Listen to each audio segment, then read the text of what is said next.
My husband me and left me for a younger mistress. Now he calls me a dozen times a day. My husband, Thomas, of 11 years recently served me with divorce papers. It hit me like a ton of bricks. He told me I was a useless wife, and then, as casually as ever, dropped the bombshell that he was moving in with his mistress. He acted like he was doing me some kind of favor, convinced that I'd just fall apart without him. Honestly? I'm still trying to wrap my head around all of it. I'm in shock, but I can't keep this to myself anymore. It feels like I should have seen it coming, but I didn't want to believe the person I've been with for so long could just change. Or maybe I've been too blind to see that he was never really who I thought he was. It started slowly, like these things do. Some months ago, Thomas became obsessed with hot yoga and Pilates. He would go to these intense classes every morning, bought all these new clothes, and started talking about his Apple Watch stats like it was some kind of holy grail. At first, I thought it was a good thing, getting in shape, staying healthy. We're not getting any younger, right? He even bought me a membership for hot yoga and Pilates for Christmas, but he made sure I knew every week how expensive it was and how little I was using it. Then, it was the long hours at work, the random texts he'd quickly hide, and that weird cologne from Nordstrom that he insisted was just a free sample. He started suggesting that I should work on my appearance more, told me to try out those viral skincare products from TikTok, or maybe get Botox like everyone else. The worst part? I already take care of myself, I just don't care about chasing after trends or dropping hundreds on face creams I'll never use. But yesterday, I found the receipt. I was folding laundry when I pulled a Cartier receipt out of his pocket. A Cartier receipt. We're not wealthy, we shop at Target, drive a Mazda, and live a pretty modest life. A Cartier receipt? That felt like a slap in the face. So, I checked our joint account. My heart nearly stopped. There were multiple withdrawals to an account I didn't recognize, and our savings were slowly draining over the past few months. I just knew. I waited for him to come home, and when he walked in, I confronted him with that receipt. Instead of apologizing or trying to deny it like I thought he would, he just laughed. Actually laughed. Then, like he was tossing me some kind of prize, he walked to his home office, grabbed an envelope, and threw it on the table. I was going to wait until the weekend, but since you're snooping around, here you go, he said, grinning. My lawyer said this is generous, considering you've contributed basically nothing to this marriage. I sat there staring at the divorce papers, feeling like the ground had been ripped out from under me, while he kept talking about how his new girlfriend, C, was everything I wasn't. Apparently, she's a fitness influencer who has 50K followers on Instagram. She takes care of herself. She has ambition. Meanwhile, I'm just the wife who supported him when his career was barely starting, did all the housework, and gave up my own dreams for him. The worst part? He's been planning this for months. He already has an apartment with her in a luxury complex downtown. And that Cartier receipt? A promise ring for her. He used our savings to buy his mistress jewelry. He said, let's be realistic. You can barely work Netflix without my help. You'll be calling me within a week, begging to work things out. Honestly, I'm doing you a favor. You need to grow up. I didn't cry. I didn't scream. I just sat there, numb, as he packed up all his things, his expensive new clothes, his iPad, his gaming console, and even the fancy coffee maker. He left me with the cheap one. After he left, I went straight to our accounts. I found out he'd been moving money around for months. I found hotel bills, restaurant receipts, and even PayPal transactions that made me sick. He had been planning this escape for so long, and I had no idea. I immediately called my sister. She came over right away, and we spent the whole night going through everything: papers, receipts, accounts. This morning, I called in sick to work, made an appointment with a divorce attorney, and froze our joint credit cards. In the last day, I've had 14 missed calls from him. The first voicemail was angry, then threatening, and by the 10th one, he was begging me to talk about it rationally. I'm still in shock, but I'm done. He can have his new life. He's already moved on, so I'm trying to move on too. It's just hard. This is so much harder than I ever expected. First update. Thank you, everyone, for the support on my last post. Still trying to process everything, but some things have happened that I need to get off my chest. I've spent the last week staying at my sister Claire's place. The first reality check hit when I tried to order something online. My card got declined for a $45 purchase. Called the bank, and that's when things started unraveling. Turns out Thomas had been moving money around, not huge amounts that would have caught my attention, but steady transfers of $200 to $300 every couple of weeks. Always labeled things like car maintenance or home repairs.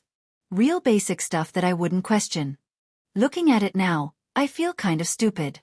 We've had separate accounts since we got married. He said it was more practical, but I trusted him with the joint savings. That's where most of my paychecks went, building our future, he called it. Yeah, right. Found out he's been taking Sierra to all these fancy places. Not super expensive, but definitely more than we usually spend. Meanwhile, he'd complain when I'd spend $50 at Walmart on stuff we actually needed. The weird part? When I was going through our papers, amazing how much stuff you accumulate in 11 years, I found receipts from places I've never been to. Coffee shops near her apartment. Movie tickets from dates I wasn't on. He wasn't even trying to hide them well. Just stuck them in a drawer with all our other paperwork. Claire's been helping me sort through everything. She works at a bank, so she knows what to look for. Classic financial abuse, she called it. Though that term feels too dramatic for what happened to me. I just feel dumb, like I should have noticed sooner. The most bizarre thing happened yesterday at Walmart.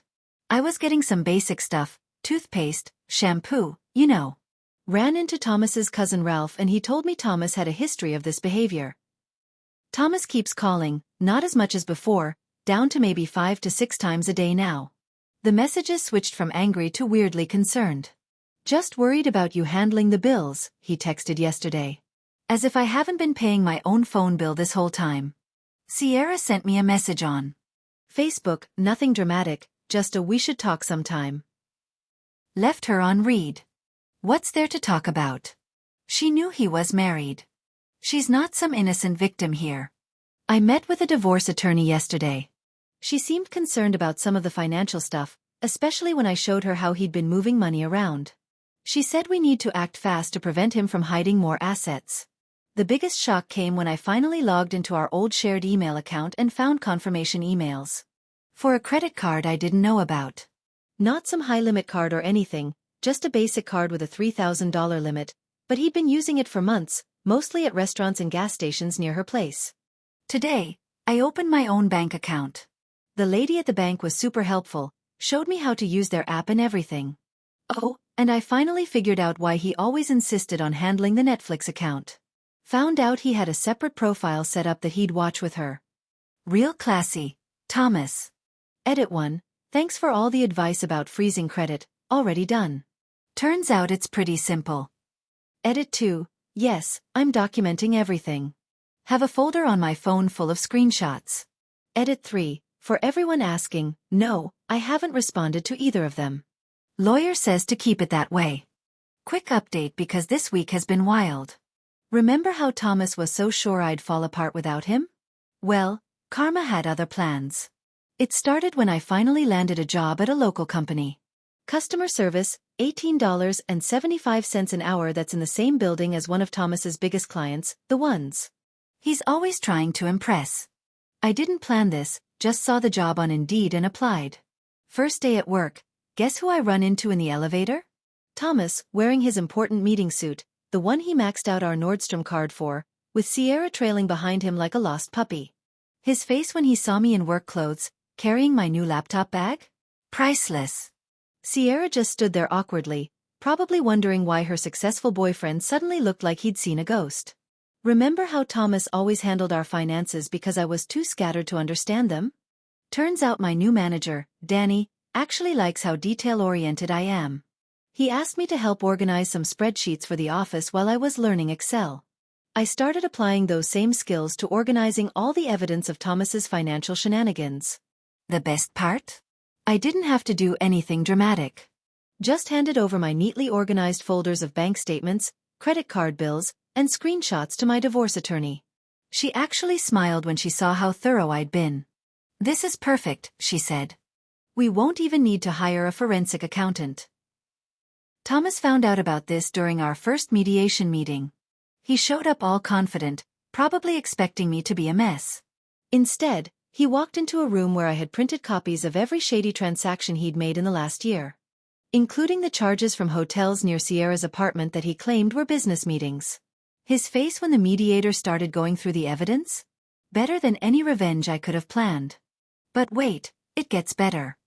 Remember that Peloton he bought me for Christmas, the one he said I never used?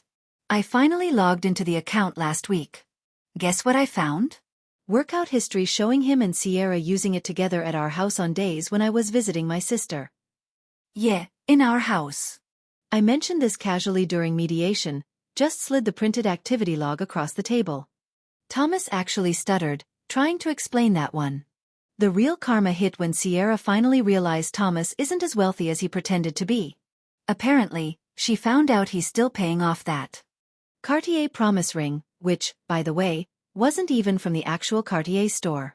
Found the receipt, it's from one of those look-alike websites. How do I know this? Well, Sierra did something interesting. She messaged me on Instagram, but instead of the usual "we need to talk" drama, she sent screenshots. Lots of screenshots. Messages where Thomas promised to buy her a car. Conversations about moving into a luxury apartment that he definitely can't afford. Even some choice comments about me that, well, let's just say they're going to be interesting additions to our divorce proceedings. I thought you should see who he really is, she wrote. I'm done being part of his lies. I didn't respond, just forwarded everything to my attorney. Professional revenge is so much better than drama. The cherry on top, Thomas's mom called me yesterday. Turns out she's been watching this whole thing unfold in our small town's gossip circle. She apologized for his behavior all these years and then dropped a bombshell. Thomas got fired from his job, not because of me. Apparently, he'd been inflating his expense reports for months. All those fancy dates with Sierra? He was charging them to his company card. I'm not going to lie, part of me wanted to post all this on Facebook, share the screenshots, and make him feel as humiliated as I did when he called me useless. But you know what? I didn't have to. He's doing a perfect job of destroying his own reputation all by himself. Instead, I focused on making my new little studio apartment feel like home. Last week when I was getting coffee before work, I overheard two people at the next table talking about someone who got caught charging personal expenses to company accounts. Didn't think much of it until I heard Thomas's name. Turns out he hadn't just been charging those dates with Sierra to his company card, he'd been running the scheme at his last 3 jobs. How do I know? Because Sierra, of all people, started talking, and not just to me, to everyone. See, after Thomas got fired, he couldn't keep up with all the promises he'd made to her. No more fancy dinners, no more shopping sprees at Lululemon, no more weekend trips to nearby cities. The final straw? He couldn't make the payments on that fake Cartier ring. Yes, still can't believe he bought a knockoff. Sierra didn't just get mad, she got methodical. Apparently, he used to brag to her about how clever he was, showing her all his tricks for gaming the system. She'd saved everything. In her Google Photos, thinking it was impressive that her boyfriend was so smart with money. Last week, she made a video. Nothing dramatic, just a story time about dating a guy who turned out to be a fraud. Didn't use names, but included glimpses of those receipts. The video went viral. Thomas's old co-workers recognized the expense report format. Meanwhile, I had my own little victory. Remember that joint Amazon account he kept trying to get back into? I found out he'd been using it to buy gifts for Sierra while we were still together, so I did something petty but satisfying. I returned everything that was still within the return window. The money went back to my card since I was the original purchaser. The best part? He didn't even notice until Amazon sent him those Rat-T purchase emails. By then, all the stuff he'd bought Sierra was back in Amazon's warehouse and the refunds had already cleared. I ran into Thomas's sister, Lucy. She told me Thomas had been borrowing money from their parents, claiming it was for investment opportunities. Turns out, he was using it to maintain his fake lifestyle with Sierra. His parents found out about this during a family dinner last weekend. How? Because Sierra's video had made its way to his mom's Facebook feed. Thomas's dad was so angry, he actually took back the spare key to their house. Thomas's reaction to all this? Total meltdown. He started messaging everyone, trying to do damage control. I finally logged into it last week to download some old photos and found a folder full of screenshots of his conversations with Sierra from when they first started dating, including some choice messages about their plans for after he left me. I didn't even have to do anything with them. Just forwarded everything to my divorce attorney. She actually laughed and said, "This is making my job very easy." But the absolute peak of all this? Sierra made a follow-up video yesterday. This time, she showed the fake Tiffany ring, complete with screenshots of the sketchy website he bought it from. The video already has 80K views. Thomas tried to come to my workplace to talk about all this, begging me to help fix his reputation. Security didn't even let him in the building. It's been 6 months since Thomas left. The divorce is finally official. Sierra left him last month. Apparently, life gets less exciting when your boyfriend can't afford anything anymore.